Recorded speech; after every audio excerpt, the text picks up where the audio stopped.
everyone, welcome back to my channel Munafa. My name is Pradyumna and today we will do the detailed analysis of LIC's IPO, where I will tell you the dates related to this IPO, size of the IPO, profit and profit margin by the company so far, pros and cons of this company and the benefits which have given to the policyholders, employees and retailers. So please stay in this video till the end, and before that, if you haven't subscribed my channel, please subscribe and hit the bell icon to stay updated.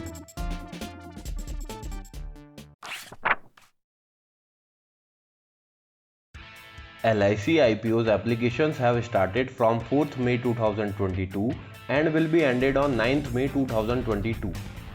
The allotment date is 12th May and the initiation of refund to the revoked applications will be started on 13th May.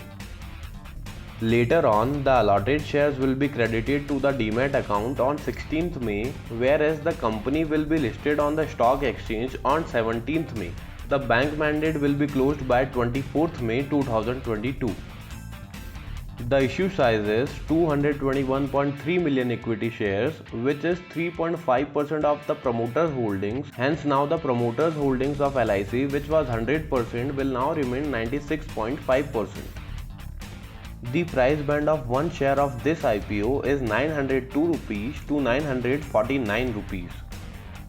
The minimum lot size for retail individual investors is one lot worth rupees 14,235 rupees, consisting 15 shares per lot, and the maximum lot size is 14 lots worth rupees 1,99,290 rupees with the total of 210 shares.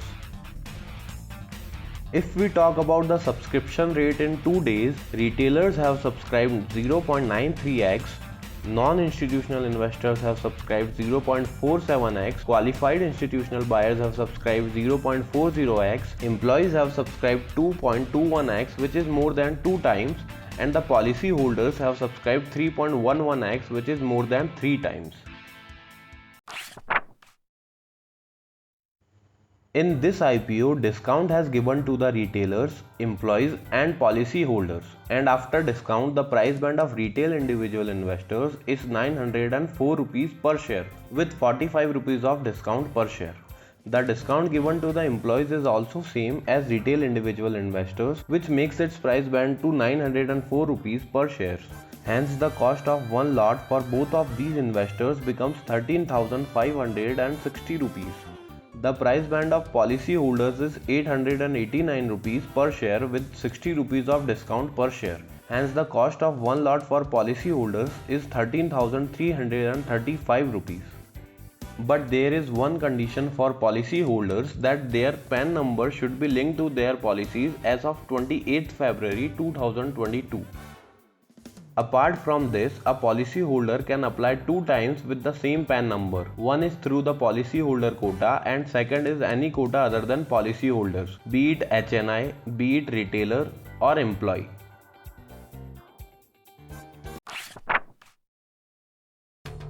Let me tell you that LIC has a slow revenue growth as compared to its peers. This is because LIC focuses more on investment plans instead of term plans like health insurance. Investment plans means the company will provide a sum of money along with life cover at a different point of age to the policy holder. Hence, more part of its profit will be paid back to its policy holder at the maturity date. Whereas the company could save this amount if it would have focused more on term plans where the cover amount is only paid at the time of uncertainties, or else whole premium is kept within the company.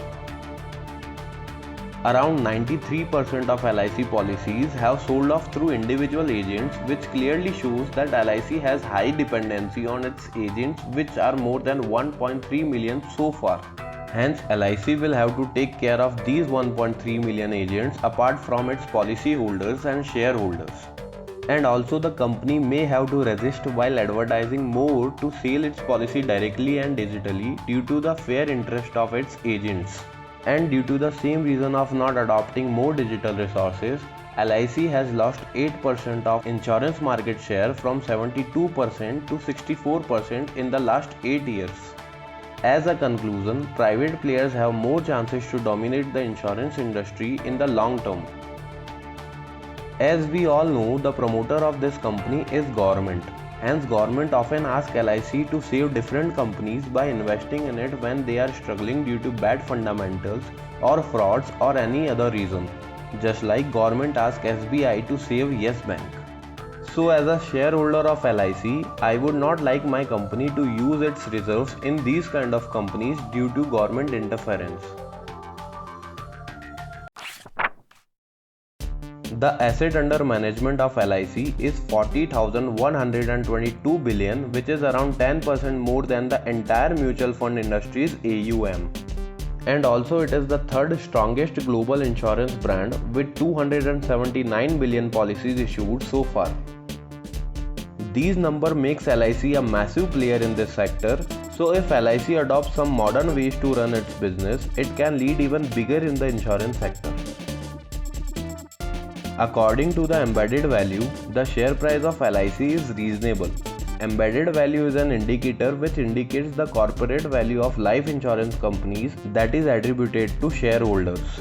Also, the promoter holding in LIC after this IPO will be 96.5%, and as per the SEBI rule, a listed company will have to bring down its shareholding to 75% within 3 years of listing.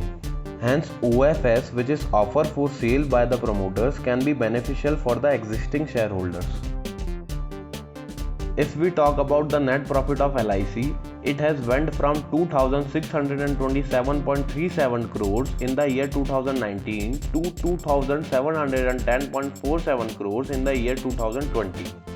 The net profit in the year 2021 was 2,974.13 crores.